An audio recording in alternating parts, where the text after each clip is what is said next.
Okay, this one, I have no idea about this one. It is a hell of an image. Russian ambassador pelted with red substance during country's Victory Day okay. I thought it was blood. I mean, it looks like it. It's apparently not. He was pelted with a red substance.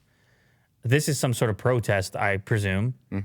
Russia's ambassador to Poland, Sergei Andreev, is covered in red substance thrown by protesters as he came to celebrate Victory Day at the Soviet military cemetery to mark the 77th anniversary of the victory over Nazi Germany in Warsaw, Poland, May 9, 2022. So some protesters reportedly had Ukrainian flags and shouted "murderer" at him. Russia celebrates every May 9th to mark the Soviet defeat of Germany. He was going to lay flowers and labeled fascist, murderer. It's amazing how these terms resurfaced with such popularity that now everybody on every side of all things is a Nazi. That guy's a Nazi. No, that guy's everyone. Wow. Anyway, yeah, this is obviously, wow, rough situation here. Jeez. I guess you can't find anywhere what the Can you translate that tweet for us? I mean, does it matter what the red substance is? Red paint. Red paint. The Russian ambassador to Poland was doused with red paint at the cemetery of Soviet soldiers. I'm surprised that the ambassador is still there as well and out in public. Yeah, he doesn't look too concerned. I think he's kind of processing what's going on here. Hey, Willie, they say that CNN Plus has lost its soul because we did not play the intro music. Can you hit the people real quick what they're watching? Wrong placeholder. There we go. Okay. Since we're covering world news events, it's only right that we would announce ourselves in the official fashion. I like the abrupt stop. That's for you, chat. Yeah. All right, so it was a Victory Day. The people aren't happy. They protest. They whip the red paint. You get the visual, and you click on it like we did because you would assume there was some sort of injury leading to this, but it was more along the lines of this blood is on your hands type of thing.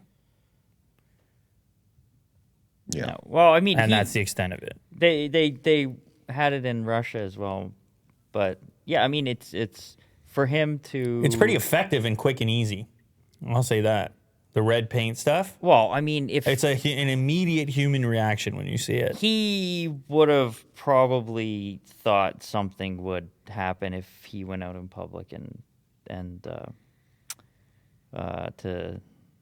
to celebrate. Really? You think he was expecting? Oh, yeah. I'm surprised that all this took place. These guys are obviously, high-level politicians, and you think there'd be a lot more security. It looks like the protesters are like right in front of them. Yeah, there's a few security. Well, here we are back on the security topic. Mm-hmm.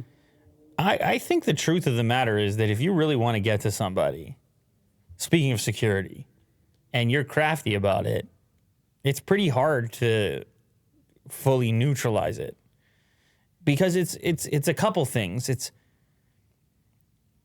It's getting in the way, acting as a barrier.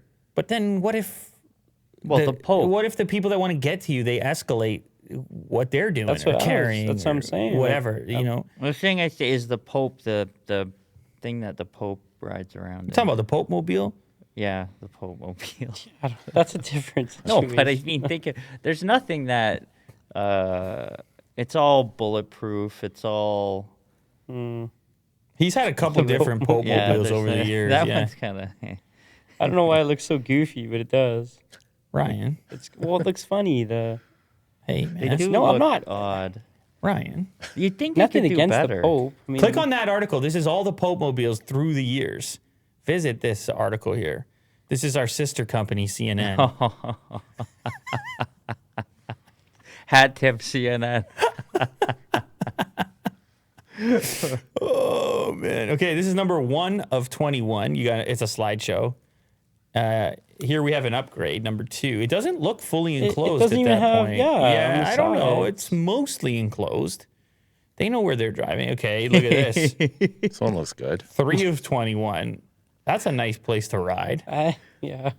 This is number 4. You can see how he gets up in there. Oh, how about the vanity plates? What do you pay for those? SCV1.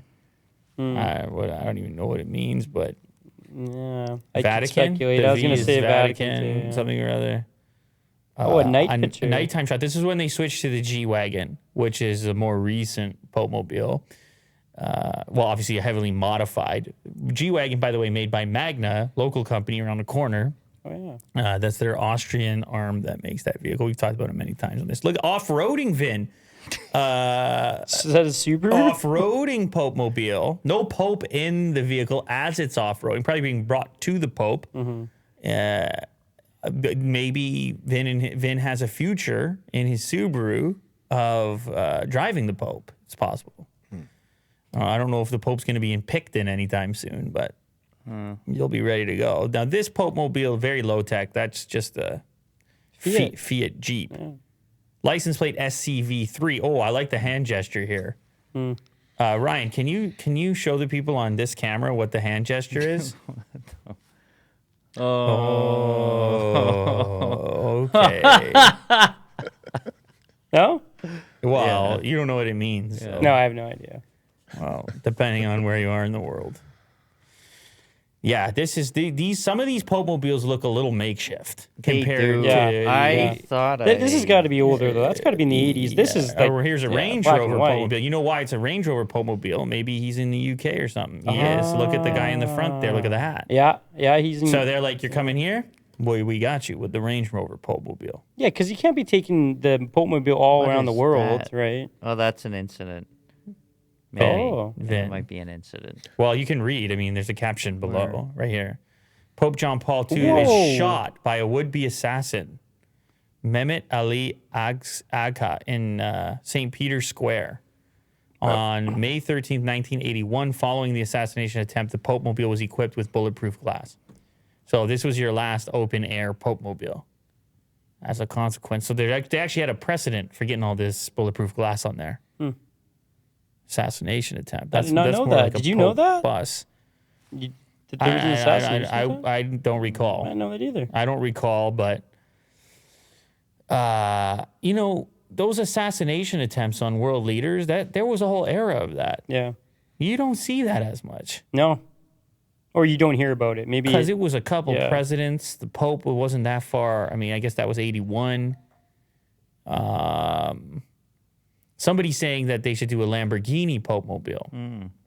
But Lamborghini's not as Italian as it used to be. Ferrari? Could be a Ferrari Popemobile. No, you guys just did the whole thing on Ferrari. They don't like messing around with the Ferraris. Pope. For the Pope? I don't know. The Pope, though? I don't know. Ryan. Maybe. The Pope in Italy. Are you nuts? What's going on? They don't like to mess around with their cars. Okay. You just did the hand gesture. They're doing an SUV. Ferrari's doing an SUV. Okay, that one I could see then. They can mod it. Oh, sure. So those are the Pope's earliest mobiles. I would have horse-mobile. pictured you know what they carry, like the That's a Toyota. One of the Popemobiles was a Toyota. Yeah. It's interesting. They got the camera behind. Look at the guys riding. Look at the guy in the very back. Yeah. See, he's your guy, man. That's the guy you want for Elon. Yeah.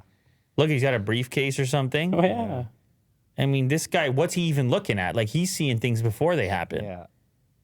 It's the guy you want. But he's going to cost you. He follows you everywhere. He's going to cost you. Yeah. Elon might need a loan for that guy. No.